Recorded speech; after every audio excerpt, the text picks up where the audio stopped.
Now it's 6 o'clock. After 43 days, the longest government shutdown in U.S. history is over. We'll look at the funding bill passed by the House and signed by the president last night. And we'll also cover what it means now that the government is back open. Plus, hundreds of people packed Newport City Hall to oppose plans for a new ICE detention facility on the coast. What's driving residents' concerns? Coming up in a live report. Also this morning, we're talking holidays. Oh yeah, the big tree arrived at Pioneer Courthouse Square in downtown Portland yesterday. So the tree lighting is set for the day after Thanksgiving, or the night after Thanksgiving. And a member of our team will help light the tree this year. We'll let you know who that is as we roll into the 6 o'clock hour of sunrise right now.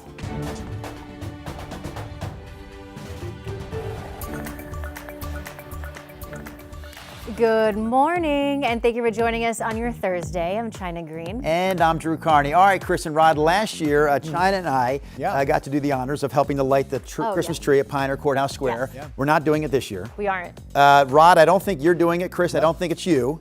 I think I know who's doing it, but I actually have to find out because we just told our viewers we're going to let you know. I have to confirm who it is, but we will share that story with you coming up later this half hour. That's called a tease. I think I know who it is. Wow. Ooh, I don't even know. That was a big downer. You had me all built up, Drew. Oh, no, it's coming. Okay, it's coming. This half hour. All right. Reveal. Okay, thank you very much. That's Thanksgiving's 2 weeks from today. The tree lighting's 2 weeks from tomorrow. We are getting close. All right, we've got rain moving south to north up the area. If you are just joining us this morning, the National Weather Service radar here in Portland is not functioning, so there's probably more rain to the south of Portland than what we are seeing showcased by the radars that kind of try to swoop in and fill up the gaps. Well, we just talked about this guy, the Christmas tree, standing tall now down at Pioneer Park. The Pioneer Park building showing the view of the tree down at the square, I should say, 51. It's another really, really mild morning. And there's a Christmas tree, this one part of zoo lights up at the Oregon Zoo in the West Hills. Raincoat day. Showers did return overnight as expected, and they will be with us through the day today. We are starting off at about 50 degrees, sun up at 7:08. Showers coming and going throughout the day, and we might, through it all, get back up to about 60. If we don't make it to 60, we will be close. Again, Chris, right now it's 50. Really mild stuff.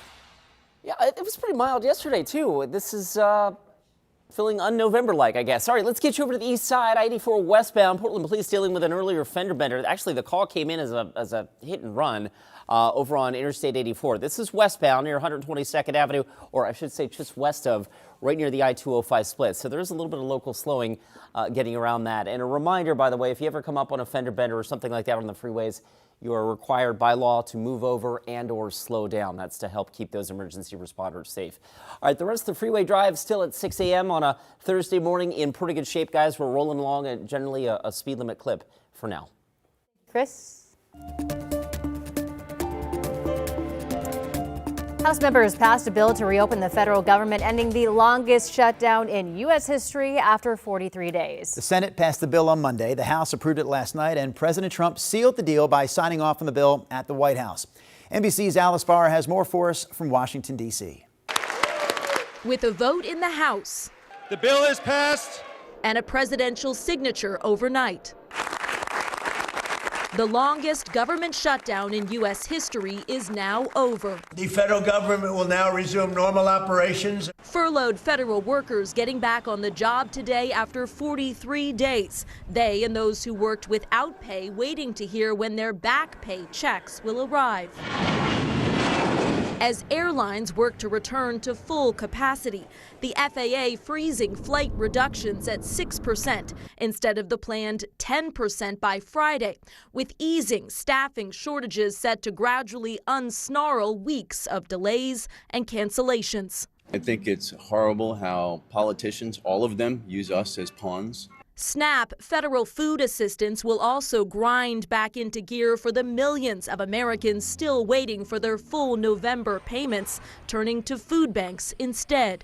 Massive increases in families needing our assistance. As the consequences unwind, the two parties pointing blame at each other. Absolutely no question in anybody's mind now that the Democrats were responsible for this.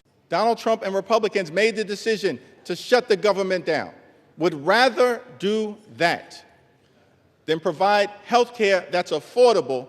as Democrats face their own divisions over the deal moderates in the Senate reached with Republicans that did not include health care reforms, an issue Republicans say they're now ready to address with the government back in business. In Washington, Alice Barr, NBC News. Oregon's members of Congress all voted along party lines here, with the state's sole Republican in the House, Cliff Bentz, being the only one to support the bill. And Washington Congresswoman Marie Gluesenkamp-Perez was one of only 6 Democrats in the House to support the bill, ending the shutdown, saying in part, quote, "The last several weeks have been a case study in why most Americans can't stand Congress. None of my friends who rely on SNAP would want to trade their dinner for an ambiguous D.C. Beltway messaging victory. I'm glad this ugly scene is in the rear view mirror." All right, people in Newport are voicing their concerns about the federal government adding an ICE facility along the Oregon coast. Hundreds attended a city hall meeting last night. Sunrise reporter Thomas Schultz joins us now. So Thomas, what do Newport residents think about this idea? Well, guys, at last night's City Hall meeting, many were emotional and tears were shed as hundreds of people gathered at City Hall to push back against any plan for an ICE facility in Newport. There are still a lot of unknowns here about what exactly could be coming. Elected leaders described the feds as working in the shadows with zero transparency. One young girl who spoke says her father is currently in ICE detention. No one deserves to get picked up. My dad was my everything. My God, that's what we're fighting for. That her father was dragged in the street, hauled off, and that impacted this whole community. Newport Mayor Jan Kaplan says he'll fight any plans to add an ICE facility. He says the city was tipped off last week when a third party filed a letter of intent to lease several acres near the airport for federal use. But on Wednesday, the city said that letter of intent had been withdrawn. Still, state leaders say federal contractors have submitted business inquiries, signaling this plan is still in motion. Mayor Kaplan says that the city has also reached out to the feds for more information. State leaders have done so as well. They haven't heard back, though. So yesterday, they sent a letter to the Department of Homeland Security Secretary Kristi Noem for more clarity. They're still waiting to hear back. We reached out to DHS as well on Tuesday. We didn't hear back either. Guys. All right, Thomas Schultz with the latest on that story for us in Newport. At least 24 people that are part of the vibrant community of Salem were ripped away from their families early in the morning.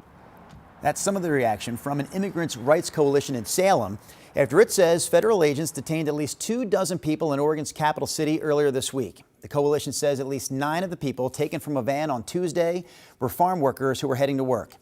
The advocates accuse ICE agents of breaking the van's windows and also ramming another car near Portland Road and Ward Drive.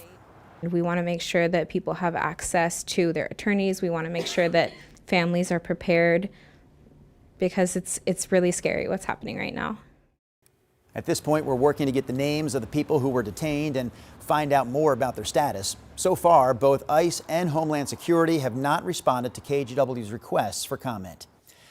Portland City Council shot down an idea to cut back funding for homeless camp removals. The proposal was introduced by Councilor Angelita Murillo, and it would have cut $4.3 million from the Impact Reduction Program. The councilor says she wants to reduce the number of homeless camp sweeps in the city because she says they traumatize the people who live in those camps. But opponents of her proposal argue that cutting back on sweeps would be harmful to surrounding neighborhoods. The time now is 6:08. We are taking a live look from our sky cam on the Vancouver waterfront. It is blue. Lit up blue this morning with some flashing red, blue and red. Hot or cold? What are we going to be today? That's the question for Rod Hill. Well, let me ask you. You were outside at some point briefly this morning. Did you feel a chill in the air? How would you describe it? China. It felt chilly, but I didn't feel like I needed a jacket, which I usually do. All right, so we'll call that mild. Mild. Carney, the same? Yeah, I felt nothing from the weather. You felt nothing? Like nothing to me. That hurts my heart, actually. All right. Wet spot this morning up in Astoria, 45, 107 inch. PDX saying, just got a dab. and 4100s down in Salem and Eugene. Showers returned overnight into this morning as expected. Kelso, a 1/10 of an inch. Pearson Airfield in Vancouver, just 2 100ths. The main low is spinning down here off the coast of California. You can see it right there. So everything's kind of moving from south to north up across the area today. And we don't expect hefty rain totals here in the valley, but we will see showers coming and going, and at least the threat of a spotty downpour mixed in the action. But not looking for any thunder and not looking for much of any wind either. We do have easterlies out of the gorge, close proximity today to about 25 currently out at Troutdale at the airport. All right, clouds, we've had showers pass. Right now we're dry out at the airport, 51 degrees. Good visibility, no fog being reported anywhere. There's Salem showing a very mild number at 51. I mean, 50 degrees or better this time of the year in the morning. First step out the door is about as mild or warm as we get. 50 up in Battleground, and we will be in the 50s to potentially reaching 60 degrees again today. Here are the temperatures at 3 o'clock. This shows mainly upper 50s coast and valley, but we could hit 60 for high.